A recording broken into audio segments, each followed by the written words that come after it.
At 7:16, we're going to call the special meeting to order. Recording in progress. Okay. And the first item on the agenda is amended and restated agreement to fix assessment on real property, Brainerd Place. And this is our third meeting on this matter. We've had 2 public meetings. This is a special meeting of the Board of Selectmen, and the Selectmen each have the amended and restated agreement to fix assessment. I just want to highlight a few changes from when we had spoken before. If you go to page, the dates have changed. So phase 1 must be completed by March, let me see, I think it's number... On page 2? Page 2. No, that's... The total agreement within 10 years of the execution of the original agreement, and that would be on or before March 14, 2027. And then it goes through a number of the definitions, which I don't believe have changed. And it continues.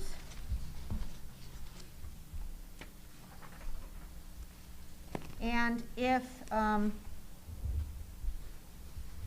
it gives an example that, by way of example, if the completion date for a given eligible building is March 1, 2022, such eligible building, this is page 3, will be a completed building as of March 1, 2022, and the assessment of such completed building would be at 100% of assessed value for the period from March 1, 2022 to October 1, 2022. And then thereafter, as is tradition, after October 1, that's when the new grand list starts. Thereafter, the assessment schedule percentages set forth on the schedule would apply to such completed building. And a completed building definition means an eligible building, which is identified in the agreement, for which a temporary or permanent certificate of occupancy has been issued by the town. So in other words, if the building receives its certificate of occupancy in the middle of a year before October 1, that assessed reduction would not occur until October 1 of that year, which is consistent with the work of the assessor for other projects. Another change is, let's see, number 6 on page 4. BRT will obtain and pay for all permits, licenses, and fees required under state and local law to construct the buildings and improvements. Upon submission of a building permit application for a given building included within the project, BRT will pay 10% of the anticipated building permit fee for such building, with the remaining permit fee for such building to be paid upon the issuance of the building permit for such building. So in other words, application fees are paid, and then 10% of the anticipated permit fee, which is typically paid after a permit is issued, but in this case, BRT has agreed that they would pay the town 10%. So that is of help in terms of how we're proceeding, and it helps certainly with our bottom line within the town. BRT will adhere to the following timeline. This is number 8. With respect to the items listed in this section, 8.1, post of the bond required by the Office of State Traffic Authority, December 31, 2021. File for the building permit for Building E, which is the large 102-unit apartment building, December 31, 2021. File for the building permit for the Starbucks building, March 31, 2022. File for the building permit for Brainerd House and Sage House, May 31, 2022. Comply with requirements for the Hart Jarvis building as outlined in the Portland Planning and Zoning Commission approval, and complete the merger of the separate parcels into one parcel, deadline December 31, 2021. So those dates were added. Those were not in the draft that you had previously. Let me see, I'm going to highlight others. Are there any questions so far? Yes, go ahead. Yeah, hi, Michael. Oh, hey, hi, Michael. Just a quick question on that, number 8.3, filing building permit for the Starbucks building. Is there any particular reason why we call it the Starbucks building? Is it like, is there a signed contract, or why don't we give it a letter, or, I don't know if I just like calling it Starbucks building if we're not guaranteed it's gonna be Starbucks. Well, we also call the Brainerd House, we call the Sage House, and we call the Hart Jarvis building. No, but that's the names of the buildings. Yeah, Dan is here. Dan, can you Okay. comment on that? I think the question is there an agreement that this is definitely a Starbucks? Hello, everyone. Hello. The short answer as to the letter designation, I believe it is Building D on the approved site plan, so that's an easy modification if we'd like. And there is a letter of intent with a lease that will be executed when we provide delivery dates. That's all the holdup is. All right. That's on I mean, just for official reasons, I just don't like calling it something if it may not be that. I know we got a letter of intent, but. Yeah, oh no, I fully get what you're saying, and Building D would be a sufficient substitute if we like. That's all I have, thank you. Thank you. Sure. Is this important? I was, I think, oh, go. I think you're next. Okay. You might want to point out on paragraph 1.8, sorry, that phase 1 is to be completed on or before March 14, 2024. Yes, I don't know if you said that, but that, yes. I think that's important for, Yep. The And phase 2, public if you to want know. to continue with phase 2? and then phase 2 is to be completed on or before March 14, 2027. And I think to Michael's point, Brainerd House, just for edification, it's listed right there, Michael, on paragraph 1.8 on page 3. Brainerd House is building G as in Gary. Sage House is building C as in cat. 102 residential building is building E. Commercial buildings B, D, and part of building A are all identified on the map. So we will change that Starbucks to be building D. Sure. Yes, got the right letter. Thank you. Thank you, Michael. Those are the highlights. Thank you, Rick, for pointing out the, and did you have something? Yeah, I just had a clerical Yeah. change. Number 16, disagreement has been, changed the B to an H. All right, what page? Page. 6. I have 6, page 6. Number And- 16. This agreement has been executed by the parties' respective agents. Okay, you have has, and I had, so you have it I think correct. this is correct. You have it yes. correct, so that's good. Thank you. There was a typo that was corrected. Good. Sure. And I'll just read it. 16, this agreement has been executed by the parties' respective agents duly authorized and acting in their official capacities. Thank you. I will give you a copy of one that had that typo corrected. Okay, Thank you. thank you.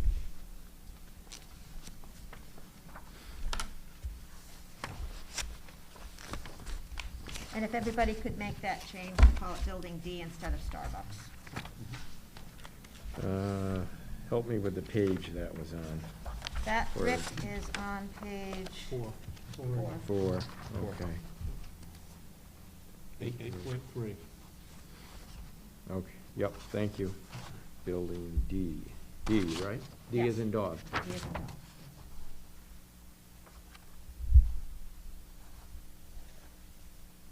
Any other questions or changes?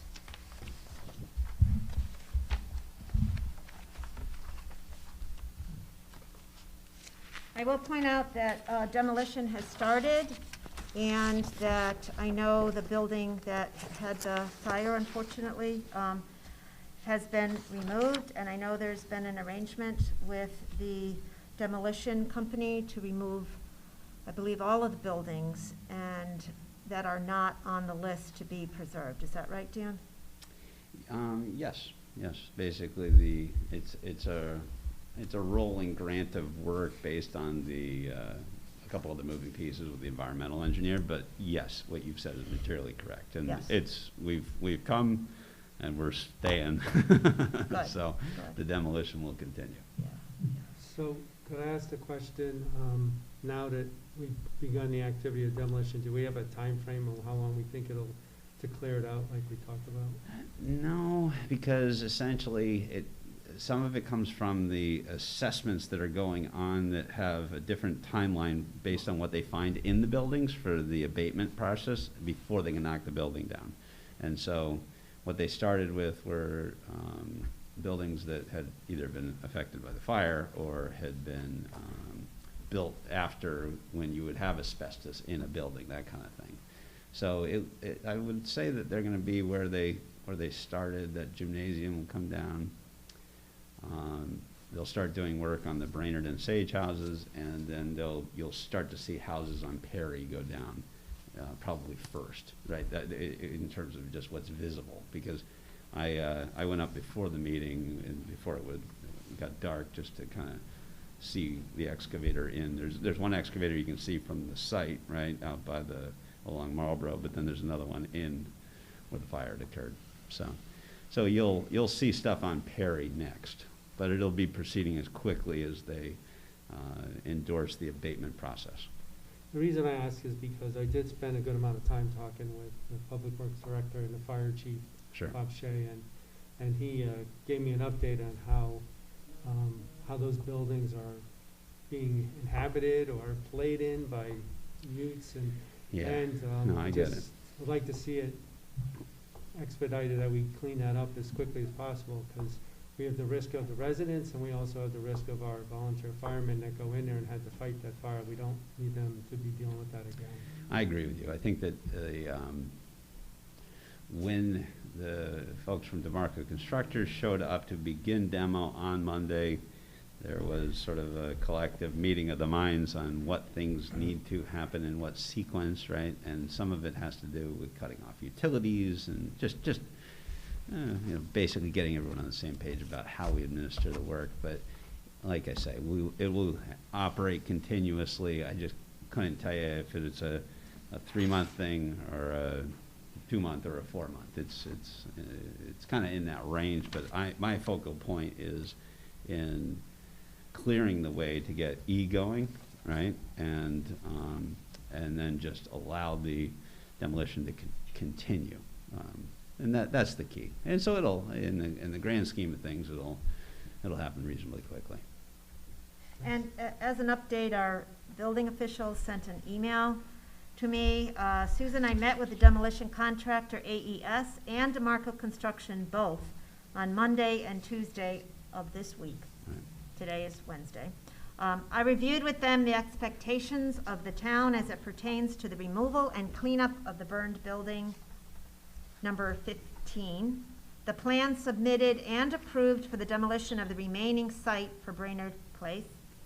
It included discussions and plans of finding and capping the pertinent utilities of the site prior to the demolition and cleanup. Also in attendance was Jim Lynch and Bill Lynch of the sewer and water departments respectively. They assisted in finding the manholes and catch basins needed for access in order to cap them. And the capping and the demolition began yesterday, which was Tuesday, continues today, separating the materials for recycling. And that was sent at 2:40 today, the 27th of October. Sure. That's good. All right. Any other questions? Are you ready to proceed? Mhm. Yep. Anyone like to make a motion? Um, Go ahead, vote.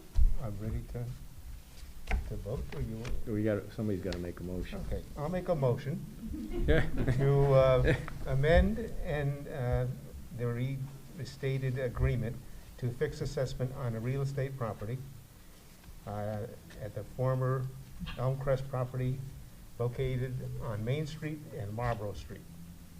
Is there a second? Second. Seconded by Rick. Rick Shar. Okay, further discussion? Yeah, Susan Mike Hernandez here again. Yes. Yeah, all right, I didn't know if you guys could hear me. Oh, yeah, we're hearing you loud and clear. Okay.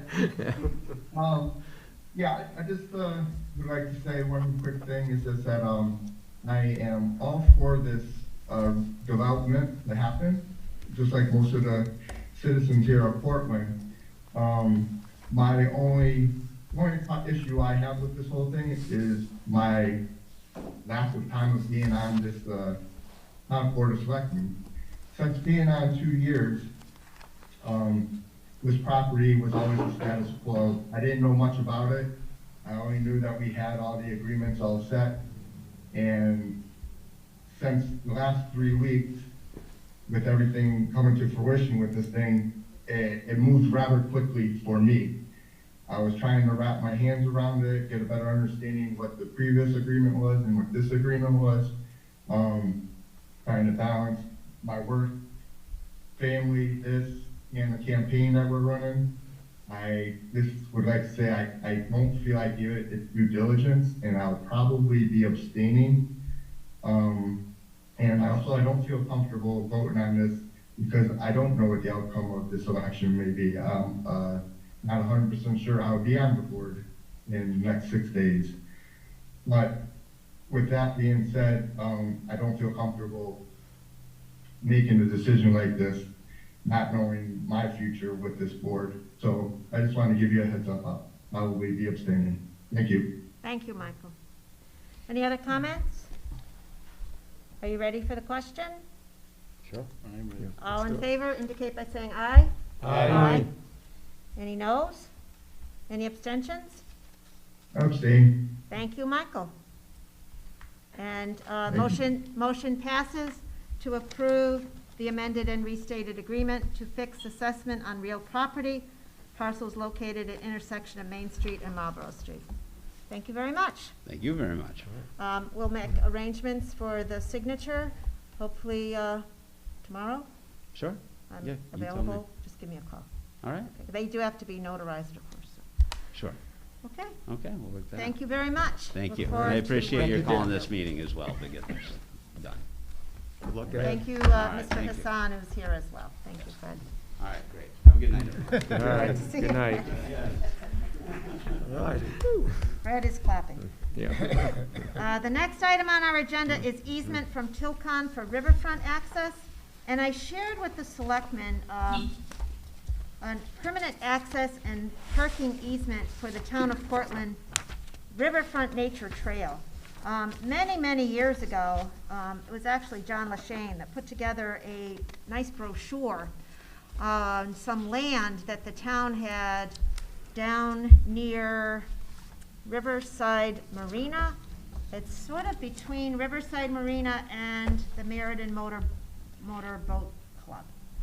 And the town owned land there that actually goes from the river all the way back to Nolan Field, which is on Airline Avenue. The town at that time, and I'm going to say it was about the year 2000, 2001, somewhere in that range, there was a permit issued to put a boat launch in that area on the river. And it was thought there would be a nice nature trail through that area because it's very, at different times of the year, it's very wet. It's not an area that you can really ever build on, but it is an area that you could walk certain times of the year and enjoy. However, the selectmen at that time, in fact, I believe I was on the Board of Selectmen. I was, like Michael, I was a new relatively new Board of Selectmen member.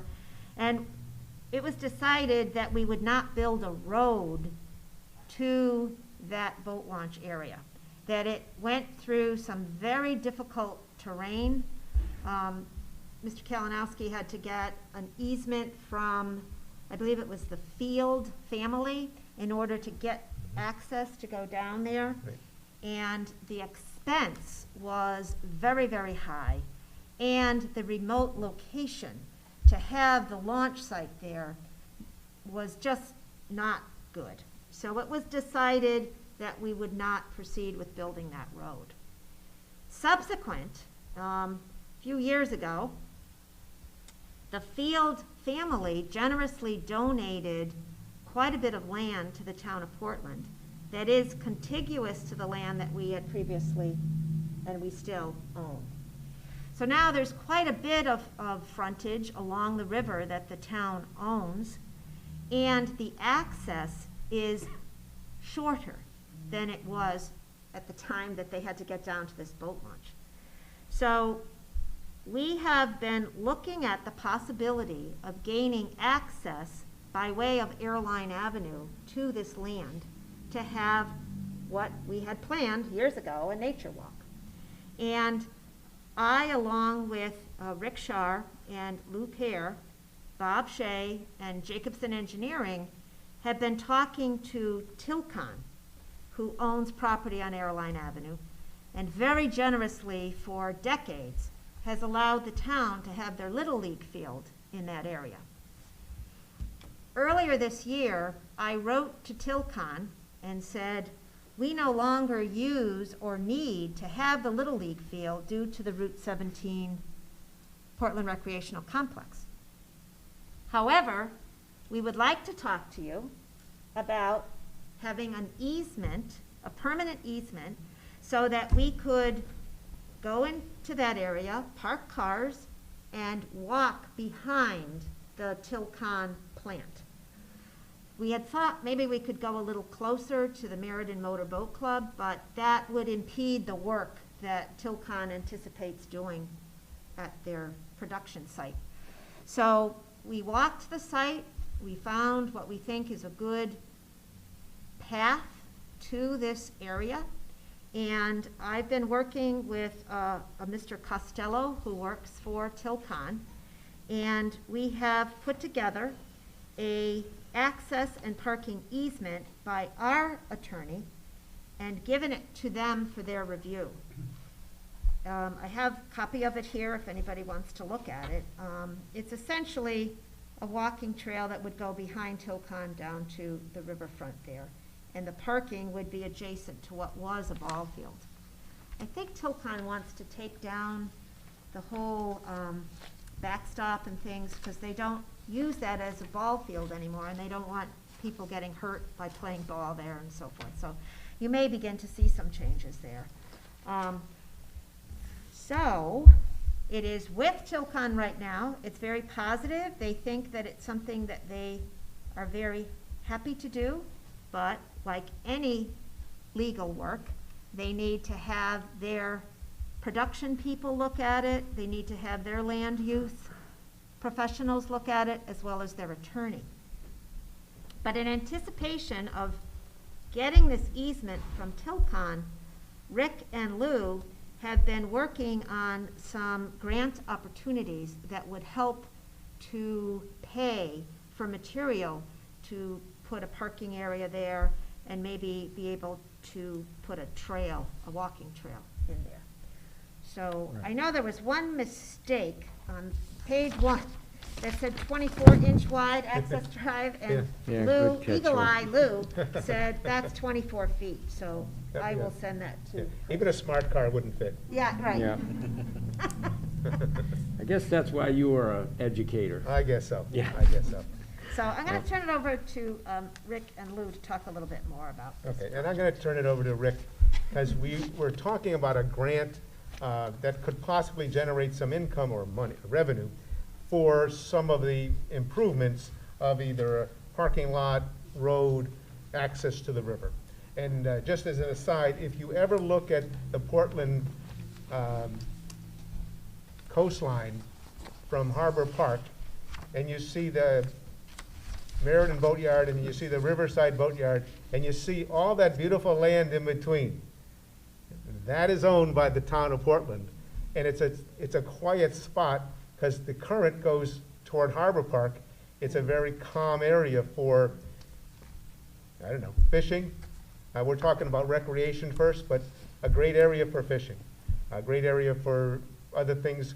The hiking trail is there too. But there may be some need for some funding, and Rick has some opportunities that we've been working on. Okay, Lou, thank you. That is correct, and just as a little bit more background, Lou and I have walked this site several times, and we've walked it with Jim Sipperly, and I've walked it with people from the Connecticut River Conservancy, and, you know, all agree that there are sections of that land that would be great for recreation. Some areas are wet, and we'd probably have to steer clear of them. So that offered encouragement, particularly when Jim Sipperly from Inland Wetlands walked it with us. Several years ago, I believe the Rockfall Foundation gave a grant. Well, they did, according to what I've been told.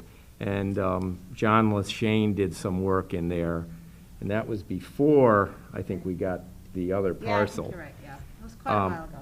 And I happen to be a member of the Rockfall Foundation, and they told me that, you know, their grants, they told me about their grant program, and I told them, they knew what Lou and I were doing over there a little bit. They knew we were looking for river access, essentially. So they encouraged us. They told me, you know, we should apply for a grant, or we're welcome to. And Lou and I started working on that because the deadline is November 10th. And they also, so there's no guarantee we'll get it, but, you know, there's a good shot. So we have to start somewhere. Ultimately, I'd like to see this site have walking trails, picnicking, maybe even access for people to launch a kayak or canoe in the river or wade in the river. It's very shallow along the shore there. And the easement, I mean, we're going to start with a path, but the easement is large enough that it could ultimately allow for vehicles to drive down and offload a canoe or a kayak. But that's kind of down the road. I've also, while I haven't gotten any firm commitment, but I've gotten support and from the Connecticut River Conservancy, and I've been talking to the Jonas Center. So I think once we get this going, that we might be able to get more grants, more funding, more support from some of the other groups that have interest in us taking advantage of our riverfront land. So I think I think we just what Lou and I maybe need to hear is that it, you know, if the rest of the board is okay with us continuing with this grant application, which, like I said, when we actually submit it, we won't be selectmen, but, you know, we're going to submit it by November 10th. Yeah, I'm certainly in favor. I think it's worthwhile. It's land that the town owns. It's land that we received as a gift, some of it, from the Field family. And one of the things that is stipulated is the land can only be used for recreational use. And I believe that when you accept a gift, you should care for the land. And there are, on occasion, people that are using that land and maybe they don't have permission to be there. So I think it's always important that the town protect its land and make available to people the opportunity to access it and be good stewards of this land that was given to us. There's a nice interpretive sign at Nolan Field, and the next time you visit there, you'll see it. The Field family used to bring their horses, I believe, from Middletown, and the horses would graze and feed there. It was a bakery that they ran in Middletown, and the horses would come and relax. Yep. I guess. Have a little, The food on the Portland side was Yes, much better sweeter. for horses Sweeter. than it was on the Middletown side. We have better grass. and there's a beautiful picture of one of the horses. I should correct that, we have better hay. Yeah, It's a nice, certainly story and a nice connection to, and when you stand there, you feel like you could touch Middletown, because it's not very far. yeah, it's right on the bend. Really a beautiful spot, so I'm fully in favor of the work that you're doing, and any help I can give to getting these grants. It's not a lot of money, but it's certainly help, and it's something that I think is important for our whole approach to getting more enjoyment and access of the Connecticut River by us who own so much land. Or actually, we don't own all of that land, but we have many people who are along the river there. Portland has a lot of riverfront. Yeah, I would say I'm in favor of it, and thank you for all the work you guys. I know you guys, this has been a passion project for a while, and thank you for that. That area, you're correct, right, the current basically runs down and tracks to the opposite side. So it is an area of a little bit lower current where that is, but it's also a no-wake zone.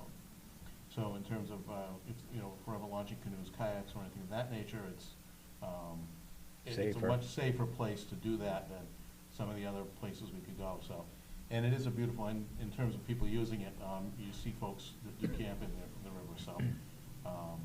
I think having more use in it is a good idea, so thank you. I'm fully in favor of it. Well, Jim, I hope that we can someday have it be as beautiful or usable as the Riverfront Park that the Brownstone Quorum, was instrumental in getting back on, us using what was really dead land. Right.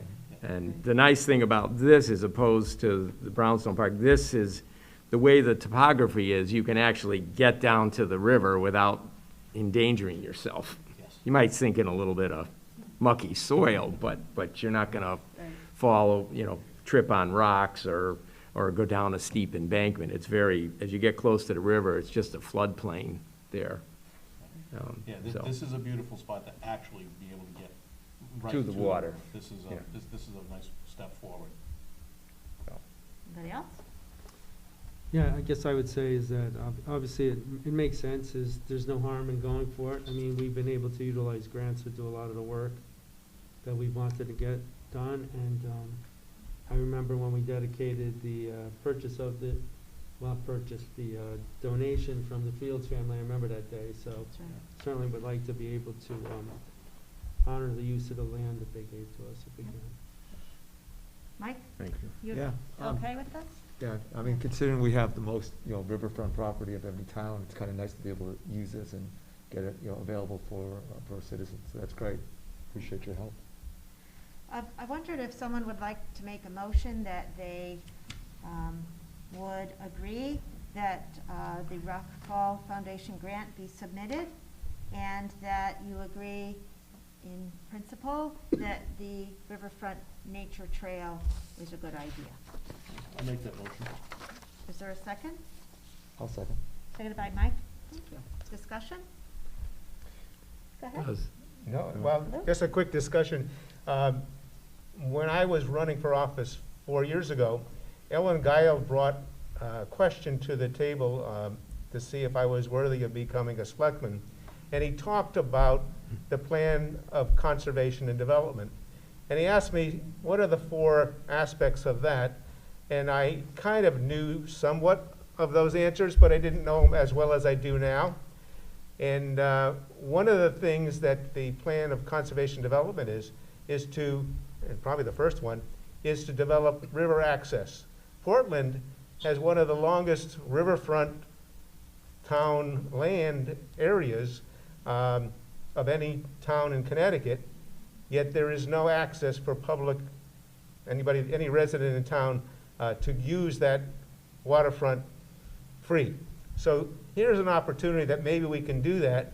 And I realized that when Ellen was asking that question, he wanted me to make sure that at least I knew that we were trying to take care of the riverfront, the airline trail, developing a town center, and doing other things within the town infrastructure. So, Elwin, thank you if you're listening. And I want to thank the board members here too for supporting the idea of at least going for a possibility of getting there, and at the same time finding some funds to provide the opportunity to get there. So the grant, Rick, that you're writing is for the town of Portland? Yes. Yes. Yeah, To the Rockwell Foundation, just to clarify. yeah. Okay, you ready for the vote? I'm right. All in favor indicate by saying aye. Aye. Any opposed? Any abstentions? And Mike, just for the record, you did vote yes. I did vote yes. And the other Mike did too. It was a really quiet aye. Yeah. Thank you, Mike. I'm getting pretty good at speaking and reading mask language, so. Okay, thank you very much. I think this is a wonderful project, and it's a nice way to gain access to our beautiful river. And with that, Thank I you. think we're ready to adjourn. I'll make a motion that we adjourn. Thank you, James. Second. Second by Rick Starr. All in favor? Aye. Any abstentions or noes? Ah, And that was an aye. Thank you. Good night, everybody. Good night, It is, everybody. for the record, 7:54 PM. Thank you. well, that went quicker. Recording stopped. All right. I I know, know. you know? We're getting better at it. Standing up with the blackjack. I don't know. Oh. Recording stop. How are you, Karen? Good, good. Aren't you glad you stayed? You gotta learn a few things. This is Karen Renner. Karen Renner. Nice to meet you again. Thank you for your kids. Yeah. One of them was what? Yes. It's from the state. It's about 20 acres that we got, and then there's more too, because remember, it goes from Nolan Field all the way down, so it's over 20. We didn't, I think There's your map right there. weren't clear, but it goes from Meriden Boat Club all the way